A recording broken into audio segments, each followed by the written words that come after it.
চট্টগ্রাম সেনানিবাসে ইস্ট বেঙ্গল রেজিমেন্টের ৩৮তম বার্ষিকী অধিনায়ক সম্মেলনে জেনারেল ওয়াকারুজ্জামান বলেন, নিষ্ঠা, একাগ্রতা, পেশাদারিত্ব এবং আধুনিক প্রশিক্ষণ ছাড়া ভবিষ্যতের কোনো চ্যালেঞ্জই সফলভাবে সামলানো সম্ভব হবে না।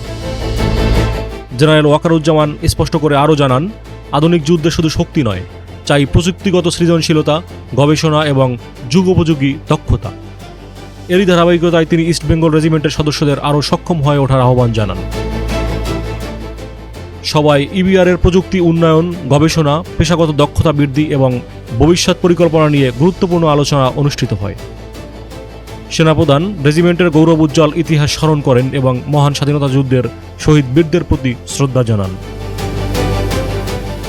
সম্মেলনে উপস্থিত ছিলেন army training and doctrine commander GOC, 24 পদাতিক ডিভিশনের GOC, Chittagong area commander, east Bengal regimental সেন্টারের কমান্ড্যান্ট সহ সেনাবাহিনীর ঊর্ধ্বতন কর্মকর্তারা। এছাড়া বিভিন্ন পদাতিক ব্রিগেডের ও ইউনিটের অধিনায়ক এবং গণমাধ্যমের প্রতিনিধিরাও উপস্থিত ছিলেন। ইবিআরসিতে পৌঁছালে সেনাপ্রধানকে দেওয়া হয় আনুষ্ঠানিক অভ্যর্থনা। এই পুরো সম্মেলনটি ছিল রেজিমেন্টের পেশাগত উৎকর্ষতা বৃদ্ধি এবং ভবিষ্যৎ কৌশল নির্ধারণের অন্যতম গুরুত্বপূর্ণ প্ল্যাটফর্ম।